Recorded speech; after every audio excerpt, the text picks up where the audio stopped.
дуучин жавхлан үн төлбөргүй сүйд хараагаад хүмүүс бол тэрэнд нь алалцж байна. Нимбаатар улсын их хурлын гишүүдийн ширээн дээрийн бэлэг тавьсан байна. Яг тэр тоглолтын дээрээ A-Sound хамтлаг өөрсдөө тарж байгаагаа зарсан байна. Нимбаатартай хамтран одоо ажилладаг байсан албан тушаалтнуудыг шалгаж эхэлжээ. Нохооны устгал хийгээд за тэрвээр нь одоо модны бордоо хийх чинь хот тогтчлтын машины арт одоо хүний яг толгойн яс буюу гавлын ясыг зүүсэн намайг чи хинээс мөнгө авсан болоод Нимбаатарыг харлуулад байгаа юм бэ гэдэг комент ороод ирж байгаа байхгүй юу? Сайн уу хүмүүс минь бүгдээрээ цоо шинхэн бичлэгээрээ уулзж байна. За энэ удаагийн бичлэг дээр бүгдээрээ Монголын нийгэмд, Монголын нийгмийн сүлжээн дээр яригдж байгаа халуухан сэдвүүдийн талаар ярих болно. За би тэгээд бас цаашдаа яг энэ бичлэгээ Монголд юу болж байна? Монголын сонин сайхан гэдэг одоо нэртэйгээр гарчигтайгаар хийгээд явъя гэж бол бодож байгаа. Яагаад тэгэхээр тун удахгүй миний энэ суваг дээр дахин цоо шинхэн одоо сэдвийн хүрээнд орох одоо бичлэгүүд маань хийгдэж эхэлсэн байгаа. Тэгээд би урднаас ингээд та нартай хэлжсэн шүү дээ. Би яг нэг юм хийх гэдэг байгаа. Тэгээд шинэ суваг нээгээд явах уу эсвэл энэ суваг дээр ингээд оруулаад явах уу гэдгсэн чинь миний дийлэнх үзэгчид яг энэ суваг дээр ингээд оруулаад яваа зөвхөн дотор нь ангилж байгаа гэдэг хариултыг өгчээсэн. Тэгэхээр та хэдийхээ хэлсэн ёсоор яг энэ суваг дээрээ одоо ингээд шинэ контентууд бас ороод явах нэ. Тэгэхээр хэдүүлээ 7 өнөختөө 2 бичлэг үзээд явна. Нэг нь мэдээж хэрэг яг Монголд юу болчихно гэдэгтэй яг юм сонин сайхныхаа талаар яриад нөгөө бичлэг дээрээ бас яг нэг юм сэдвийн хүрээнд хэдүүлээ яриад явах нэ гэж ойлгож болох нэ. Би тэгээд яг энэ бичлэгийг 2 хэсгээс хий гэж бодож байгаа. За эхний хэсэг дээр мэдээж хэрэг бүгд яг одоо Монголд болж байгаа сонин сайхан ховж юуха талаар ярина. Дараагийн хэсэг дээр нь болохоор яг өөрийнхөө амьдралд тохиолдож байгаа яг юм одоо сонирхолтой гэх юм да сүүл бас нэлээд сонирхолтой зүйлүүд боллоо. Тэгээд яг тэр талаараа ярих болно. Тэр талаараа ярьсан ч гэсэн та эдт маань бас яг сонирхолтой байх болов уу гэж бол би хувьдаа бодож байна. Тэгээ одоо бүгдээрээ шууд бичлэгтээ орцгоё. Хамгийн ихэнд яригдсан сэдв маань Монгол улсын гавьяад жүжигчин дуучин жавхлантай холбоотой мэдээлэл байгаа. За яг сайхан хэд хоногийн өмнө дуучин жавхлан үн төлбөргүй сүйд хараагаад хүмүүс бол тэрэнд нь алалцж байна гэдэг одоо бичлэг мэдээлэлүүд яваадсан байхгүй. Би тэгээд яг ороод харсан чинь хүмүүс нэрэл сүү авах гээд ингээл би бинийгээ түлхээл шахалцаал бөө юм болж байгаа гэдэг нь бол харагдчихсан. Яагаад ингэж сүйд хараад ам болоо гэж бодоод харсан чинь тун удахгүй болох их үрсийн баярт зориулаад дуучин жавхлан инх цагийн дуулал нэртэй шинэхэн уран бүтээл хийсэн юм байна. Тэгэд яг энэ уран бүтээлийнхаа нээлтийг 5 сарын 15-ны өдөр ялалтын талбай дээр хийсэн байгаа байхгүй. За ингэхдээ яг тэр нээлтэнд нь очсон 2026 хүнд үн төлбөргүйгээр сүү болон модыг бэлэглэх үйл ажиллагааг бол зохион байгуулсан юм байна л да. Тэгэд хүмүүс бүр ингэж оочор дараалал үүсгээд ингэж авч болох юм дээр бүр ингэж дайраад шахалцаад бүр нэгнийгээ унгаагаад ингээд одоо бараг дараатах хэмжээний юм зүйл болсон гэж байхгүй. Тэгэд яг тэр бичлэг дээр ингээ харагддаг л да. Дуучин жавхлан та нар ингээ бити ингээ шахаад байгаа чи та нар ингээ чагсаад ингээ авчаач бүгдэнд чинь хүрэн штэ ингээ шахаад байх юм бол одоо боли бүр ингээ урам хугаарлаа гэж бол хэлж байгаа гэдэг тэр бичлэгэн дээр нь бол харагдчихсан. За тэгсэн чи яг тэр бичлэгэн дээр нь бас ингээ хүмүүс болио гэж яг тэгж байгаа гэдэг нь сонсогдож байгаа байхгүй. Энэ дараа энд хүн дарагдчих штэ болио штэ. Чаа хоошчих штэ. Хүрнээд агш бити яар л да. За ийм байдлаар болсон болов болио гэж. Ямар урамгүй юм бэ? Чаа хоошо тавсчихдгөө. Ийм зүйл бол босон байна. Тэгээд хүмүүс өн дээр нь юу гэж харж байгаа вэ? Буюу яг сүүлд бас тунаачийн өн дээр бас орж исэн л да. Дуучин жавхлан ингээд сүү тараасан чинь хүмүүс бүр ингээд алалцаад аваад штэ. Гэтэл нөгөө нэг намын нөгөө одоо хурал дээр хүмүүс бүр ингээд мөнгө хандивлаад исэн штэ. Тэр хүмүүс яасан бэ? Яг үндэ бодит байдлыг иймэрхүү байгаа байхгүй да гэд анхаа яг тэр тунаачийн өн дээр ярьж байгаа гэдэг нь бас харагдчихсан. За дараагийн маань яригдах сэдв бол улс төртэй холбоотой буюу ерөнхий сайд учрал хотын дараагаас Нимбаатартай холбоотой мэдээлэл байгаа. За яг сая хэд хоног бол энэ учрал Нимбаатар хоёрын одоо юу гэмдээ сошиал дээрх одоо постууд бичтгүүд бол бүр ингээл маш олон хүмүүсийн анхаарал хандалтыг аваад явлаа штэ. Би үүн дээр бас нэг тайлбар хийх хэрэгтэй байх гэж бодож байна. Миний яг өмнөх нэг бичлэг дээр яг л нэг улс төрийн талаар ярьдаг сувг болцсон байна гэдэг сэтгэл явж исэн байхгүй. Гэхдээ үүн дээр тайлбар өгөхөд одоо яг улс төртэй холбоотой ч байсан ямар ч байсан гэсэн яг Монголын сошиал дээр хамгийн их яригдж байгаа сэдвийг ярьдаг сувг байхгүй юу. Тэгээд манай монголчууд бол дийлэнхт яг Facebook платформыг ашигладаг шүү дээ. Тэгэхээр би одоо энэ сувг дээр орж байгаа мэдээллүүдээ Facebook-аас авахаас өөр арга байхгүй. Одоо их сурвалжаа Facebook болохоос өөр арга байхгүй юу? Яагаад гэх юм бол манай дийлэнх арт иргэд яг Facebook платформыг ашигладаг учраас тэрийг ингээд ярахаас өөр арга байдгүй шүү гэдэг тайлбарыг бас хүргэе гэж бодлоо. Буцаад сэдв рүүгээ ороход хамгийн ихэнд яригдах зүйл нь 5 сарын 7-нд UB Live-ийн эмэндэр орсон нэгэн бичлэг байгаа. За энэ бичлэг дээр Улсын хурлын гишүүн Очрот Нямбаатрын талаар нэгэн ярилцлагыг өгсөн байгаа байхгүй. За энэ ярилцлага дээр болохоор нийслэлийн буюу Улаанбаатар хотын одоо үүсэж хөгжсөний ойн одоо энэ баяр болж байгаа юм байна. Тэгээд энэ баярыг тохиолдуулаад Нямбаатар Улсын хурлын гишүүдийн ширээн дээр юм бэлэг тавьсан байна. Намайг өглөө ажилдаа ирэхэд ийм бэлэг байж исэн. За энэ бэлгэнд нь юу байна вэ гэхлээр одоо нийслэлийн 365 жилийн ойн баярын тэмдэг. За дагуулад нэг мөнгөн айг ирсэн. За энэ мөнгөн айгных нь үнэ нь 429 мянган төгрөгийн үнэтэй гэж байгаа байхгүй. За тэгээд мөн хажууд нь баал дэвтэр гих мэт одоо иймэрхүү зүйлүүд байна. Тэгээд энэ баал дэвтэр нь ч гэсэн юм одоо үнэтэй байх. Тэгээд нийтдээ бараг л ингээд 700-800 мянган төгрөгийн бэлгийг Улсын хурлын гишүүн болгоны одоо ингээд ширээн дээр тавиад Улсын хурлын гишүүн болгоно гэж өгсөн байна гэдэг талаар бол ярьдаг. Өглөөх ингээд өрөөнд ороод ирэхэд нэг юм бэлэг ингээд орчихж байгаа. Одоо бэлэг гэх юм уу? Юу гэх юм? Энийг бол их хурлын гишүүд бол авъя гэж аваагүй зүгээр нэг өгчих. За нийслэлийн 365 жилийн оюун тэмдэг медаль. За тэгсэн энийг дагуулад нэг юм аяга. За энэ бүр жигтэй хөвтэй байна. Энэ мөнгө аяга. Тэгээ энэ ингээд одоо энэ харахгүй. Энэ 429 мянган төгрөг. Тийм аяга. За их хурлын хамгийн газраас хурлын гишүүдэд дэвтэр бал бүх юм хангаж өгсөн шүү дээ. Хурлын хамгаалалт надад одоо жишээ дэвтэр болно. Дахиад нэг ийм тансгийн гой савтай ийм дэвтэр бол. Одоо давхцал гэх юм уу яг энэ орж ирэл одоо таараас нэг ороод ирлээ шүү дээ. Тэгээд яг Очрбат гишүүн одоо тэгийн бэлгэнийхээ оронд одоо зүгээр л ингээд тогтуутай гоё мэдчилгээ байхад л ингээд болно штэ. Гэтэл одоо ингээд хэдэн улсын хурлын гишүүн байгаа үлээ. Тэгээд нийт дүнг нь ингээд бодохоор энэс ингээд байж болохгүй юм шиг байгаа юм л та гэдэг байдлаар яг энэ яриагаа өгсөн бэлээ. Тэгээд одоо яг энэ 700-800 мянган төгрөгийг нийт 126 гишүүндээ ингээд өрчүүлээд үзэхэд бүр нийт 100 сая 800 мянган төгрөг одоо ингэж гарч байгаа юм байна л да. Тэгээд яг энэ UB Live-ийн эмэн директорын нийт мөнгөн дүнг ингээд оруулаад өгсөн баахгүй. Мөн тэрээр яг энэ мөнгө нь бол татвар төлөгчдийн л одоо мөнгнөөс гарч байгаа штэ. Нийслэлийн мөнгийг ийм зүйлттэй татвар төлөгчдийн мөнгийг ийм зүйлд бол ингэж зарцуулж болохгүй гэдэг байдлаар яг тэр яриагаа өгсөн бэлээ. Одоо бүгдээрээ ерөнхий сайд учрал хотын дарга асан Нямбаатар хоёрын талаарх яриа руугаа орцгоё. За ерөнхий сайд учрал бол яг Дэнжин мянга болон бусад одоо хүнсний дэлгүүрүүдээр яваад за нөөцийн мах хэр байгаа вэ? Нөөцийн мах байгаа юу? Ер нь махны үн хэдтэй байна гэх мэтчлэн асуултуудыг бол асууж бол эхэлдэг. За тэгээд сүүлд бас Монголын сошиалэр яригадаад байгаа нэг зүйл нь хэм бол махны үн гинт огцом бүр ингэж маш үнэтэй болчихсон гэдэг зүйл яригдчихэж байгаа байхгүй. Одоо өхрийн мах гэхэд килограмм нь 30 мянга 40 мянга болтлоо нэмэгцэн гэдэг ийм мэдээлэл бас яваад байгаа. Тэгээд мэдээж хэрэг махны үн нэмэгдээд ард иргэд бол үнэхээр уур бухимдалтай хандж байгаа гэдэг нь бол харагдчихсэн. Тэгсэн чинь яг тэр чэнжүүд нь болохоор нөөцийн мах ингэж ирээгүй. Өнгөрсөн жил бол ийм хүртээмжтэй ингэж ирдэг байсан. Энэ жил бол ирээгүй. Тэгээд бид нарт ч гэсэн ингэж хүртээмжтэй ингэж ажилламаар байна гэдэг одоо хариулт тайлбарыг өгж байгаа гэдэг нь бол харагдчихсан. За тэгсэн чинь яг учрал ингэж хэлж байгаа байхгүй. Яг 600 цэг дээр 50000 тонн нөөцийн мах одоо ингэж байгаа гэдэг ийм мэдээлэл бол байгаа. Гэхдээ 2500 тонн нь бол ингэж худалдаалагдаад ингэж гарчихсан. 2500 ингэж хайцсан гэдэг нь тодорхойгүй байгаад байна. Тэгэд бид нар яг энэ асуудлаар хяналт шалгалт тавина гэж хэлж байгаа гэдэг нь бол харагдчихсан. Нөөцийн махны ер нь олдоц ямар вэ? Нөөцийн махны олдс муутай шүү дээ. Энд би гайхаад байгаа. Энэ жиж бидний 5000 тонныг нөөцөлсөн. Тэгсэн 2500 нь гаргаагүй байгаа. За одоо нэгэн сар үлдээд байхад гардггүй. Тэгээ ард иргэдийн амьдрал дээр махны үн чинь маш өндөр тусаад байдаг.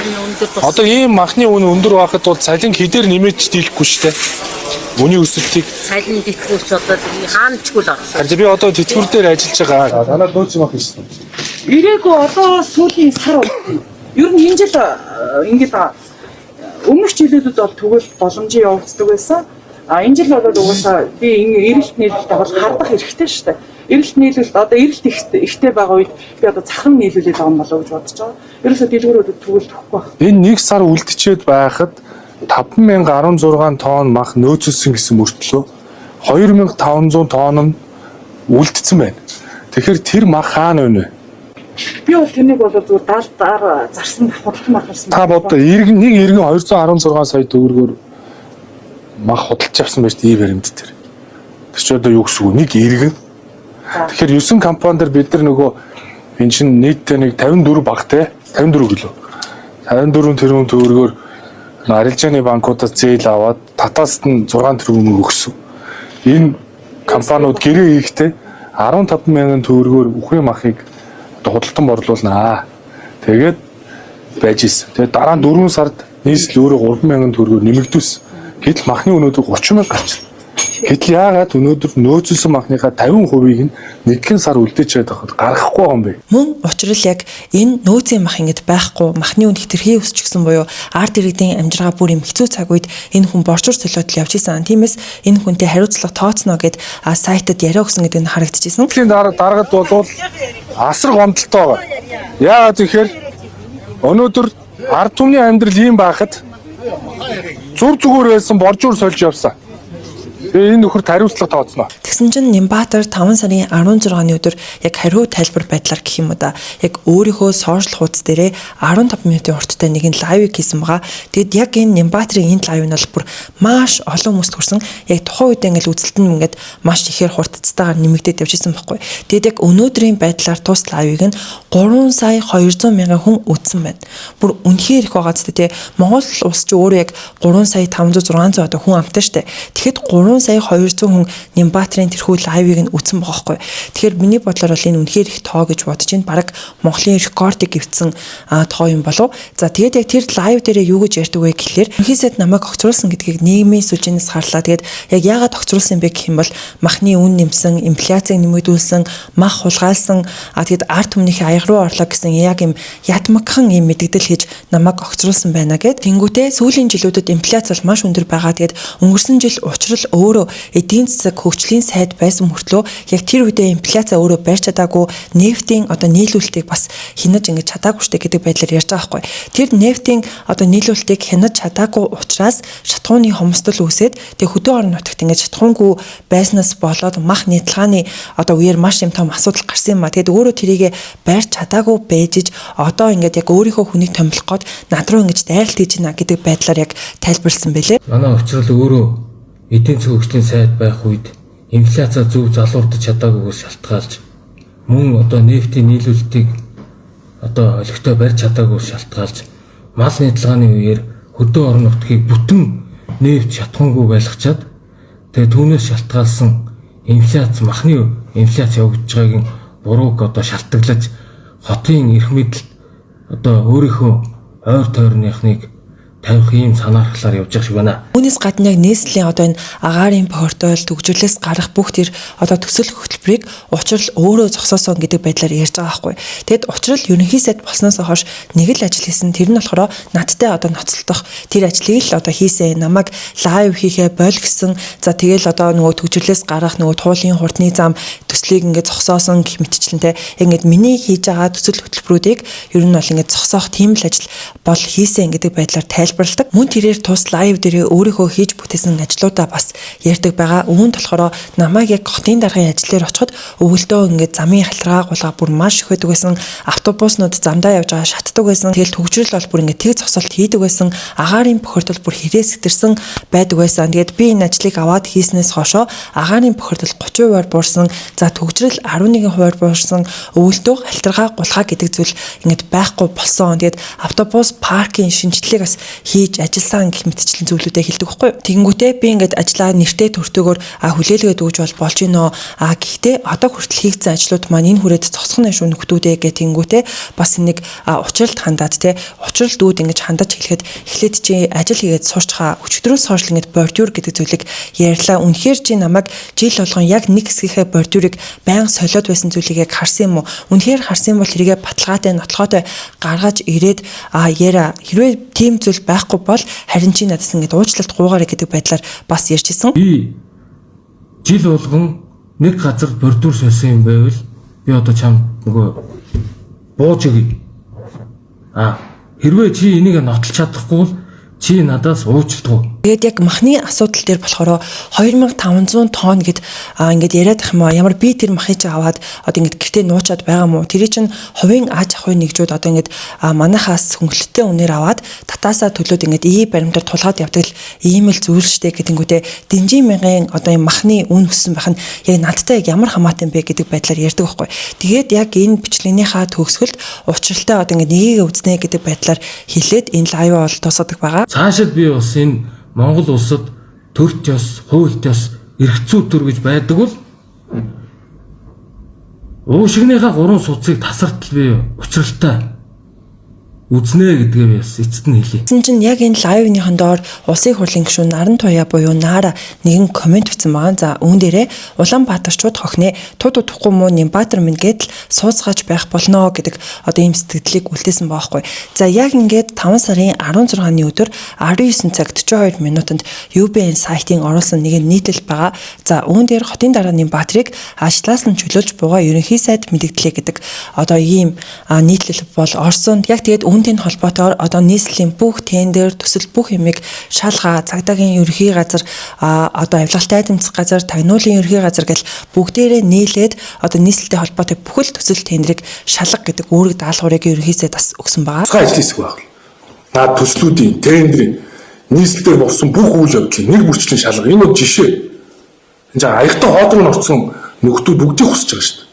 Одоо ингээд наад асуудлаа очиж шалгаад нэг мөр ухрал. Тэр тусгай ажлын хэсэг байвал тагнуулын байгууллага, авилгатай тэмцэх газар, цагдаагийн ерөнхий газар нийлээд тусгай ажлын хэсэг байгуулад нийслэлийн үйл ажиллагааг нэг бүрчлэн шалгах. Би улсын ерөнхий прокурор хүсэлтэй. Ингэж явсаар 5 сарын 18-ны өдөр Нямбаатар өөрийнхөө сошиал хуудаснаа нэгэн постыг оруулсан. За үүн дээрээ нийслэлчүүдтэй баярлалаа. Нийслэл Улаанбаатар хотыг 950 хоног удирдах ажилласан байна. Их хотын хөгжил цэцэглэлтийг дэмжиж хамтран ажилласан бүх хүмүүст талархал илэрхийлье гэдэг постыг оруулаад энэ постноос маш олон хүмүүст хүрсэн байсан буюу одоо яг 39 мянган реакшныг авсан байгаа хгүй. За тийгээд яг энэ постын доор нэг хүний бичсэн одоо комент нь олон хүмүүсийн анхаарлыг татсан. За энэ нь болохоор яг ютубер Мөнх Цэлмэг байгаа. За Мөнх Цэлмэг юу гэж бичсэн бэ гэх юм бол амжилт хүсье. Ардын намаас Батүл, Монгол ардын намаас та хоёр л бүх цаг үеийн хамгийн шийдэмгий сайн хотын дарга байлаа гэдэг энэ комментиг бас бичсэн байсан. За тэгсэн чинь Мөнх Цэлмэгийн доор бас хүмүүс ингээл бахан одоо реплай хийсэн байгаа хгүй. За мэдээж хэрэг дэмжижсэн хүмүүсээс бас нөгөө талаасаа те эсэргүүцчихсэн буюу одоо ингээл Мөнх Цэлмэгийн бичсэн юм доор ингээл what the fuck bro гэх яг иймэрхүү комментууд бас харагдчихсэн. За Нааратай холбоотой бас нэг яригдах зүйл нь гэх юм бол сайтуудад Наара ингээд ярилцлага өгсөн байлээ л дээ. За тэр ярилцлага дээр болохоор яг ингээд хотын даргаыг огцруулсан одоо энэ үйл явдлынхаа талаар өөрийнхөө сэтгэлийг хуваалцаад за тэнгуүдээ Нямбаатар бол үнэхээр л одоо ингээд ажилдаг байсан хүн штэ үнэхээр мундаг ажиллаж исэн урд өмнөх одоо энэ хотын даргуудаас л сайн ажилладаг байсан. Анх хотын дарга дээр очихдоо хар устэй залуу очоод одоо ингээд бүр өснө ингээд бууралтаад бүр ингээд туртлаал ингэж ажиллаа штэ гэдэг байдлаар тэр ярилцлага өгсөн баахгүй. Нямбаатрыг бол одоо яаж ажилласыг мэдж байгаа штэ ямар бандаар хар устэй залуу орлоо одоо нэг хөрхи үрчээсэн турах өчтөрийн батрагс субурлстик болсон байгаа юм зү тэ тэгэхээр ингэтлэл ер нь бол энэ хүн ажилласан штэ хүүтэн нойтон тэ хар халуун шороотой юу гэгтлэл ажилласан байхгүй юу тэгэхээр хүнийг бас 100% тэ харлууж гүтгэж хийсэн бүх зүйлийн тэ одоо зүтгэсэн зүтгэлийг нь бас үгүйсгэж болохгүй л гэж би одоо боддог. Зэг Нааратай холбоотой нэг яригдах зүйл нь хэм бол хүмүүс Наараг тэрбум авсан хүн одоо ингэж ярихгүйгээд яах вэ гэдэг байдлаар нэлээд олон пост бичлэгүүд бас явж ирсэн. Тэгээд би эндээ яг нэг бичлэгийг нь оруулж нэг жоохон хөгжилтэй юм шиг тийм бичлэг бол явж ирсэн. Алаад энэ туулын хурдны замыг зогсоо өөр ямар сонголт байхгүй. Би Нямбаатар бас ажилласан гэж байна. Тэ бүх цаг үеийн хүүхэн хүний хувьд энэ хүний үзэл санааг нь 100 гэж бодож байгаа. Яагаад чи миний итгэл үнэмшил тэгж цохилдог байхгүй. Миний итгэл үнэмшил тэгж цохилдог байхгүй. Энэ хоёрт нэг 100 юм хийж байгаа гэж боддог. Тийм ч учраас би энэ хүнийг дэмжлээ. Энэ хүн бидний төлөө толгоогоо тасдуулъя гэж байна. Энэ хүн бидэрт дахиж олдох уу? Олдохгүй шүү дээ. Багийн хүний төлөө толгоогоо тасдахгүй шүү дээ. За ингээд учрал Нямбатар хоёртой холбоотойгоор бас хүмүүс олон жилийн өмнө те энэ хоёр хүний хэлжсэн, ярьжсэн бичлэгүүдийг нь гаргаж ирсэн ба. За одоо жишээлбэл яг энэ 50 баяр дуурсүрэн гэдэг хүний оруулсан нэг бичлэг байгаа байхгүй. За үүн дээр болохоор уус төрд анд нөхөд ахын төс гэж байдаггүй, зөвхөн эрх ашигл гэж байдгаа гэдэг тайлбартаар энэ бичлэгийг нь оруулад Нямбатар 2024 онд учрлыг ингэж магтан ярьж бэжээ гэдэг бичлэгийг оруулсан байгаа байхгүй. Учир бол маш товчхон хэлэхэд энэ цаг үеийн Монголын залуучуудынхаа одоо эталон болж байгаа залуу сонгон найрхан дүүрэг 16 онд бидрийг анх сонгогдоход эрүүл мэнд боловсролын маш их дутагдaltaй ийм дүүрэг байсан. Одоо сонгон найрхан дүүрэгт эрүүл мэнд боловсрол сургууль цэцэрлэгийн хүртээмж шийдэгдсэн. Нямбатартай холбоотой дараагийн яригдах зүйл гэх юм бол Нямбатартай хамтран одоо ажилладаг байсан албан тушаалтнуудыг шалгаж эхэлжээ. За заримыг нь бүр ингэж байрсан, зарим нь бүр хил даваад цугцсан гэдэг мэдээлэл явж исэн. За одоо жишээлбэл яг энэ Гэрэл News Agency-д яг өнөөдөр буюу 5 сарын 19-ний өдөр орсон нэг нийтлэл байгаа хгүй. За гачгна гэсэн чинь Нямбатарын трол баг илчлэгдэж албан тушаалтнууд шалгагдаж байна гэдэг ачигтайгаар энэ нийтлэл нь орсон байгаа. За тэгээд үүн дээр нь юу бичигдсэн бэ гэх юм бол өнгөрсөн өдрүүдэд Монгол Улсын засгийн газрын эсрэг зохион байгуулалттай худал мэдээлэл бэлтгүүлэн олон нийтийн сүлжээнд хурамч хаягуудаар түгээн ажиллаж байсан нэр бүхий этгээдүүдийг хуулийн байгууллага олж тогтоосон байна. Энэ хоёр саатуулагдсан им гэх чинь нийслэлийн засаг даргын хамгийн газрын нэр бүхий ажилтнуудын санхүүжилттэйгээр дээрх мэдээллийг тарааж байсан тухайга мэдүүлж хэрэгэ хүлээжээ. Энэхүү зохион байгуулалттай хэрэгт оролцсон гэх сэлб дэд төвийн ажилтан зээн өнөө өглөө Хятад руу оргон зайлсан байна. Мөн дээр үйл явдалтай холбоотойгоор нийслэлийн засаг даргын хамгийн газрын хэвлэл мэдээлэл олон нийтэд харилцах газрын ажилтан саран цэцгээс мэдүүлэг авсан байна. Түүнийг цагдаа хороогүй бөгөөд хэргийн талаарх мэдүүлэг авч байгаа ажээ гэдэг одоо ийм мэдээлэл ингээд орсон. Тэгээд яг саяны энэ саран цэцэг гэд ингээд дуртагдсан шүү дээ. Тэгсэн чинь өөр одоо пэйжүүд дээр өөр сайтууд дээр болохоор яг энэ Нямбатарын хэвлэлийн ажилтан саран цэцгийг саатуулан шалгаж байна. Саран цэцэг нь бага насны 4 хүүхэдтэй гэдэг бас ийм мэдээлэл явж исэн. Нямбатартай холбоотой дараагийн яригдах зүйл нь Молпидигийн Ганагийн оруулсан нэг пост байгаа байхгүй. За энэ постн дээр одоо ингээд нэг хүний талаар ярина. Гэхдээ энэ хүн нь үнэхээр Нямбатартай холбоотой мүү үгүй мүү гэдэг нь одоо батлагдаагүй зүйл шүү дээ. Гэхдээ яг энэ зурагнаас нь харахад холбож ойлгож болохоор юм шиг бол харагдсан. За хамгийн ихний зураг нь болохоор яг юм одоо параметралын нэг юм Facebook групп байгаа байхгүй. За тэрэн дээр яг энэ тойрол Доноров гэдэг хүн нь болохоор явган хүний замын хавтан зарнаа гэтэнгүүтээ ширхэг нь 300 төгрөгөө гэд уцаад тавьсан байгаа байхгүй. За дараагийн зурган дээр хуучин замын хавтан зарнаа ширхэг нь 500 төгрөгөө авах нь ингэ залгаарай гэд бас утасныхаа дугаарыг тавьсан байгаа. За тэгээд 3 дахь зурган дээр болохоор яг энэ тойрол Доноров гэдэг хүн Нямбатарын нүуний сүлийн мэддэл гэд оруулсан лайв баа шүү дээ. Тэр лайвыг нь бас шеэрлсэн гэдэг нь харагдчихсэн. Тэгэхээр одоо яг энэ явган хүний зам гэхээр таад мөн ойлгож байгаа зү тэ. Яагаад гэвэл Нямбатар ч ингэж явган хүний замыг шинжилж байна гэл яг юм шинжлэх ажил нэлээд хийжсэн шүү дээ. Тэгэнгүүтээ яг тэр Нямбатарын хамгийн сүүлийн тайлбар мэддэл тэр лайвыг нь ингэж шеэрлсэн байна. Дараагийн ярих сэдэв маань нөөцийн махтай холбоотой мэдээлэл байна. Өнөөдөр буюу 5 сарын 19-ний өдрөөс эхлээд гадуур нөөцийн махыг зарж эхэллээ гэдэг мэдээлэл орсон байхгүй. За ерөнхийдөө учрал бол тэ одоо ингэж 2500 тонн нөөцийн мах байх ёстой. Арт иргэдэд одоо ингэж худалдаалах ёстой гэдэг зүйлийг ярьсан шүү дээ. За тэгээд яг өнөөдөр NTV телевизийн оруулсан нэгэн пост байгаа байхгүй. За үүн дээр ингэж нөөцийн махыг гадуур ингэж гудамжинд зарж хэлсэн байна гэтэнгүүтээ энэхүү үйл ажиллагааг нийслэлийн хүнс хөдөө аж ахуйн газар зохион байгуулж байгаа ажээ гэдэг одоо ийм пост мэдээлэл бол орсон. За тэгээд үүнийг нь мөн зариг цэг юмныхан сурвалжилсан байгаа байхгүй. За тэгсэн чинь нийслэлийн 6 байршилд нөөцийн махыг худалдаалж эхэллээ гэдэг одоо ийм мэдээлэл явж исэн л да. Тэгээд та хэд манд боддоо нийслэл 6 цэг дээр л зарагдаж байгаа гэсэн үг. Тэгэхээр одоо хідэн төгрөгтч баг одоо нэг цэг байгаад байгаа тий. Тэгээд тэнд нь ингээд маш урт ингээд оочор дараалал бас үүсэж байна гэдэг байдлаар арт иргэд бол нэлээд шүүмжилж илээ. Гэхдээ хүмүүс гадуур одоо ингээд хүрийн мах одоо 30 мянга 40 мянгатай худалдаалагдж байхад нөөцийн мах бол тий килограмм нь одоо хүрийн мах гэхэд 15 мянган төгрөгөөр худалдаалагдж байна. Яалтчгүй юм хямдхан байгаа учраас одоо ингээд оочрлоод ч хамаагүй авахаас өөр арга алгаа гэд одоо арт иргэд зогсож байгаа байхгүй.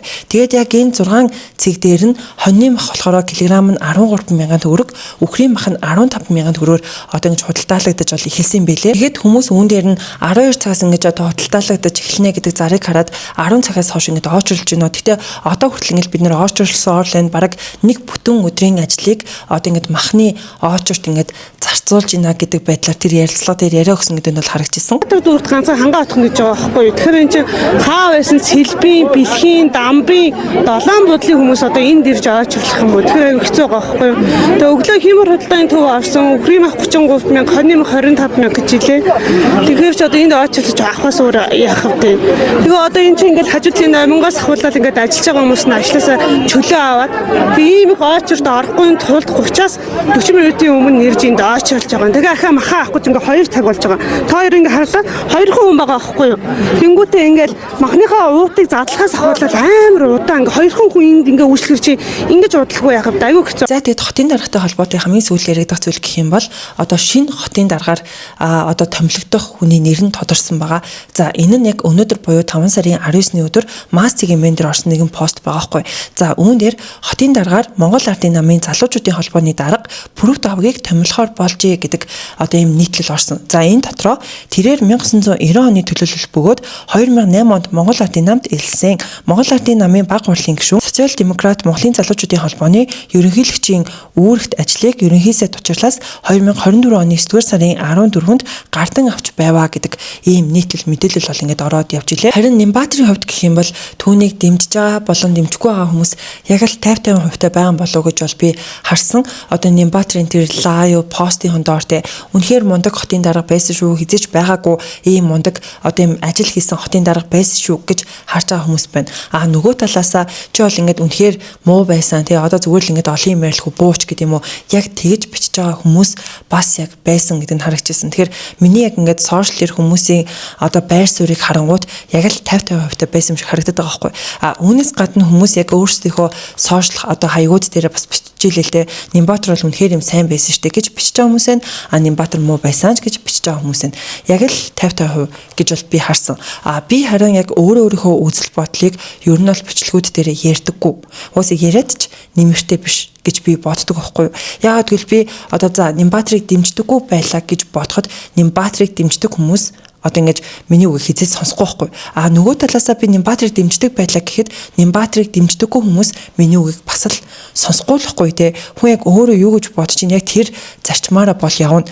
Би яагаад яг энэ тайлбарыг өгөөд байна вэ гэхлээр миний бас яг нэг сүлд Нямбаатрын талаар нэг ярьсан бичлэгний доор одоо ууг нь бол би сошиалээр яригдж байгаа зүйлүүдийг л ярьж байгаа шүү дээ. Ерөөсөө өөрийнхөө үзэл бодлыг одоо хэлэхгүй яриад байхад хүртэл намайг чи хинээс мөнгө авсан болоод Нямбаатрыг харлуулад байгаа юм бэ гэдэг комент ороод ирж байгаа байхгүй юу. Тэр манайхан би бол яг ийм уус төртэй холбоотой зүйл дээр ер нь л өөрийнхөө байр суурийг хизээж хэлдэггүй. Угаасаа хийлгчгүй гэж бол бодож байгаа. Тэгээд та хэд маань яг Нямбаатрын хувьд яг юу гэж бодож байгаа вэ гэдгийг манайхан комент хэсэгт бичээрэй. За дараагийн яригдах сэдэв маань Дархан хотод нохооны устгал хийгээд за тэрвээр нь одоо модны бордоо хийх чинь гэдэг бичлэг яг өнөөдөр сошиал дээр цэцэгдээд маш олон хүмүүсийн анхаарал хандлагыг аваад хүмүүсийн уур бухимдлыг бас хүргээд явж байгаа бол харагдсан. За яг энэ бичлэг нь Хаанцэг имэн гэдэг одоо Facebook хуудас дээр орсон байгаа байхгүй юу. Тэгээд яг Дархан хотод одоо амьдардаг нэгэн иргэний бичлэгийг яг энэ хуудаснаа оруулсан юм шиг бол харагдсан л та. Тэгээд яг тайлбар дээр нь болохоор иргэн гэд тэгэнгүүтээ Дарханы хот тогтчлтын нохоо алж бордоо хийх гэж байгаа юм уу? Би Дарханы унган иргэн өдийн наслахтаа ийм зүйл харж байсангүй гэдэг тайлбартаагаар яг энэ бичлэг нь орсон байгаа байхгүй юу. Тэгээд яг энэ бичлэг дээр нь болохоор ингээд одоо мэдээд ширэг нөгөө нэг нохооны усгал хийцэн те одоо ингээд нүг амьгүй байгаа биеийг нь мод тайрдаг яг тэр нүхнүүдэд ингээд хийцэн гэдэг нь бол харагдчихсан. Тэгэд ер нь миний хувьд ч гэсэн ингээд харахад бол нэлээд эвгүй бол харагдчихсан л та. Ямар учиртай юм бол энэ мод тайрхад байжтэй ингэж альтаа хадаад ингээд энэ нөгөө Дарханы хараа мод тайрж байгаа газар энэ хараа энэ ингээ хараа мод тайрж байгаа газар энэ хараа За тэгсэн чинь Дархан хотын DBS TV гээд одоо энэ телевизээс очоод Дархан хотын тогтчлт үйлчлэгээний газрын инженер техникийн ажилтнаас яг энэ ярилцлага авсан байгаа байхгүй.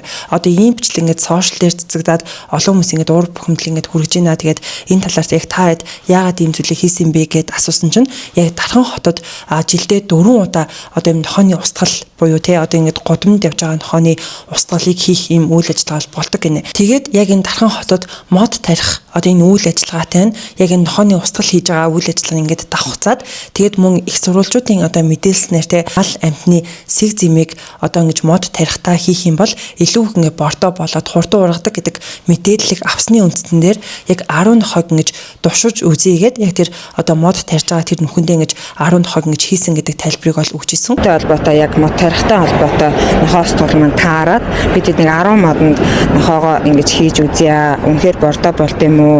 Үнэхээр сайн ургах тал дээр ургалтын дэмжих талаараа ашиглаж болох мэдээллүүдийг ерөнхийдөө их сурвалжийг авсан учраас тэрний дагуу нэг 10 модон дээрний доор бордоо хэлбэрээр ашиглах гад нохоогоо хийцэн байсны жоохон эвгүй үзэгдэлтэйгээр хүмүүст хандаа сошиал орчингоор тараад ах шиг байна. Тэгээд яг сүүл чинь асууж исэн л та одоо ингэж болох ч нөө эсвэл ингэж хийх ч нөө гэдэг байдлаар ингэж асуусан чинь одоо ингэж ямар нэгэн болох те ийм мэдээлэл юм ингэж ирээгүй байгаа учраас ер нь бол энэ туршилтаа ингэж хийн. Гэтээ цаашдаа ер нь малын сэг зэм ингэж ашиглах ч юм уу те арай өөр байдлаар энэ зүйлээ ингэж хийгээд явна гэдэг байдлаар бол хариулж исэн. Одоо бүгдээрээ хамгийн сүүл яригдах олон хүмүүсийг цочроосон бас нэг сэдвийн талаар ярих чинь. За энэ нь болохоор хот тогтчлтын машины арт одоо хүний яг толгойн яс буюу гавлын ясыг зүүсэн одоо бичлэг сошиал дээр бас цацагдаад олон хүмүүсийг цочроосон байгаа. Тэгээ та ингэж боддоо та ингэж гадуур явжсэн чинь яг нэг юм том хот тогтчлтын машины арт дээр хүний гавлын яс байвал яаж хүлээж авах вэ?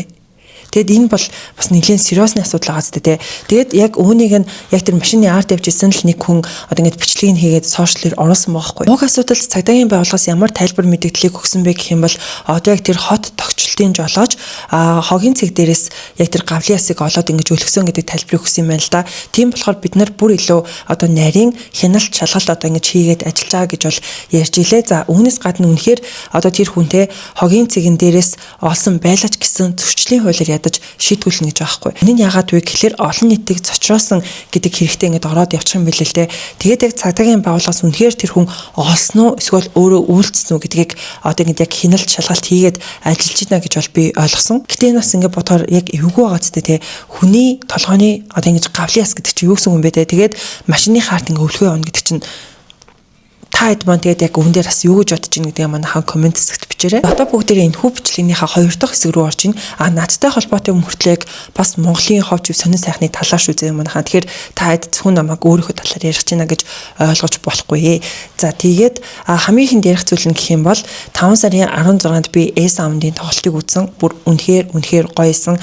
Тэр гэрэлтүүлэг, дуугаралт, за тэгэл тэр хамтлаг бол үнэхээр ярих юмгүй үнэхээр гоё бол байсан. Тэгээд яагаад энэ зүйлийг ярьж байгаа вэ гэхлээр яг тэр тоглолтын дээрээ S-Sound хамтлаг өөрсдөө тарж байгаагаа зарсан байна. Бүр үнэхээр гонигтай. Би бас яагаад тарж байгаа болов гэж утсан. Тэгээд энэ жил бол яг S-Sound хамтлагийн 20 жилийн ой юм бэлээ. Тэгээд 20 жилийн ой тоглолтын дээрээ манай хамтлаг бол тарж байгаа гэдгээ зарсан байгаа. Үнэхээр гонигтай. Дараагийн яригдах зүйл маань нэгэнт тоглолт гэдээ ярьсных бас тоглолттой холбоотой мэдээллийг хүргэе гэж бодлоо. За энэ 5 дахь хагасанд буюу 5 сарын 22 болон 23-ны өдөр бас яг 2 гоё тоглолт болох жоо. Би бас хоёуланг нь үзэж байгаа. За 22-нд бол яг Morning Star хамтлагийн тоглолт Social Park дээр бол болно.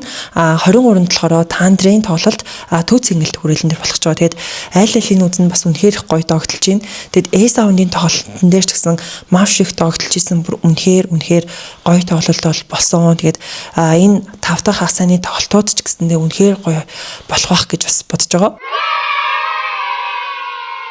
Дараагийн яригдах зүйл маань Централ телевизийн Түнэч шоу байгаа шүү дээ. Одоо YouTube дээр ч орж байгаа Централ телевизийн шууд телевизээр ингээд шууд гардаг да. Ер нь бол манай монголчууд яг тэр шоуг үнэхээр бүгдээр ингээд шимтэж үздэг байх гэж бол би хувьдаа боддtiin. Ягаад гэвэл үнэхээр гоё хийж чаддаг те. Үнэхээр хөгжилтэй бүр ингээд яаж сэтгэж ийна гэж боддол хийж чаддээ штэ.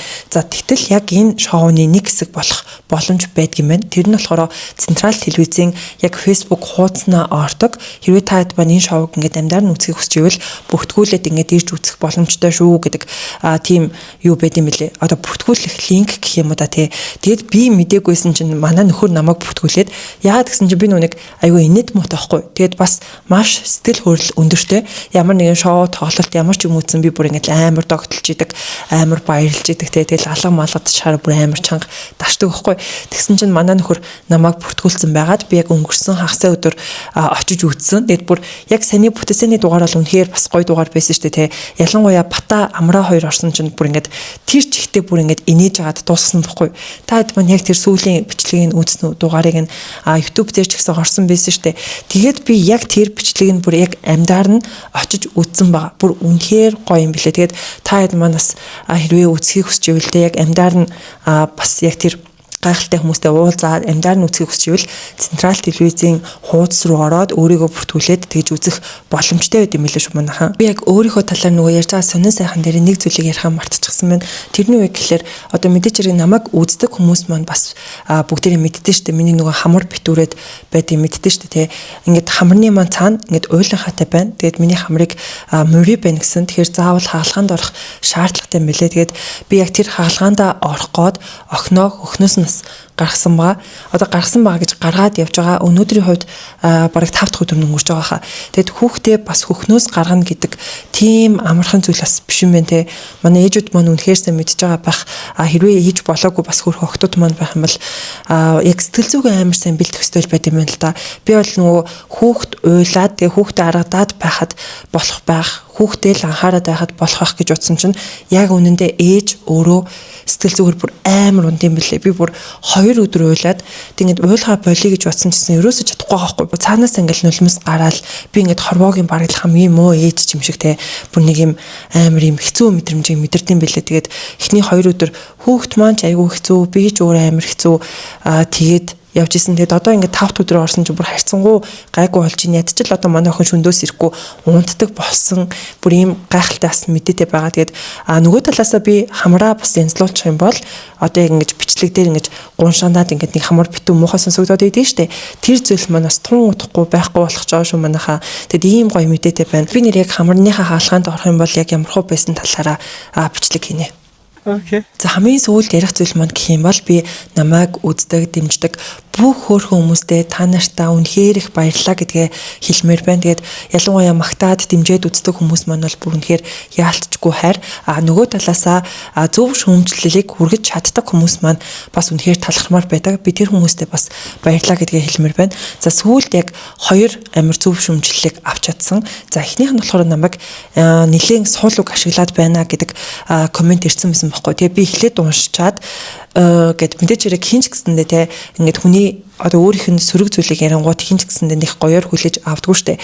Би эхлээд яг тэгэж бодож жагаад сүүлд ингээд бодоодсэн чинь айгүй зөв шүмжлэг надад өгсөн байх шүү гэж бодсон байхгүй юу. Тэгээд би монтажа хийж явахдаа ч анзаардгүй юм билээ. Өөрийнхөө ямар их суулгыг ашигладаг. Тэгээд сүүлд ингээд бодоодсэн чинь нэрэл үнэхээр их суулгыг ашигладаг юм байна гэж бодоод одоо цаашдаа яг энэ зүйл дээр ингээд анхаарал явъя гэд хичээгээд явж байгаа. Юу нь бол анхаарыг гэж яг бодчихсон байгаа. Нөгөө шүүмжлэл нь болохоор намайг хүмүүсийн одоо альбом жишээлээ нэг хэлэхгүй байна. Одоо тэр энэ гэд айгүйх тэгж яриад байна. Одоо ингээд залуу дүүнер чинь ингээд үзэж байгаа. Тийм болохоор хүмүүсийг яг альбом жишээлээр нь яриад явал яад юм бэ гэдэг нэг тийм шүүмжлэл бол байсан. Тэгээ би бас тэрийг шууд маш гоёор хүлээж авсан. Магадгүй би яг өнөөдрийн бичлэг дээрээ шууд Учрал Нямбатар гэд ярих байсан баг. Би яг тэр сүүлийн тэр комментийн шүүмжлэлийг харчаад яг ерөнхий сайд Учрал хотын дараа гасан Нямбатар гэдэг байдлаар ярьж байгаа байхгүй.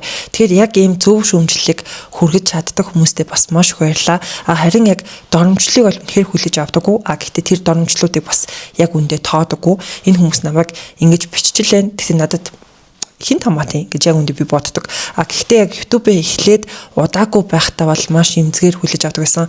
Бүр намайг бүр ингэж үчээд ийм хараал үгийг надад ингэж хэлж гин гэж хүлээж авдаг байсан бол одоо бол яг сэтгэл зүйн гэх юм уу ингэж тархлаатай болцсон байгаа байхгүй юу. Тэгээ одоо бол би тэр хүмүүсийг яг үндэ үнэхээр тоодоггүй. За тэгээд эцэст нь дахиж хэлэхэд маш гоё зөв шүүмжлэлийг одоо өгч чаддаг. Бас намайг үргэлж үздэг, үргэлж дэмждэг.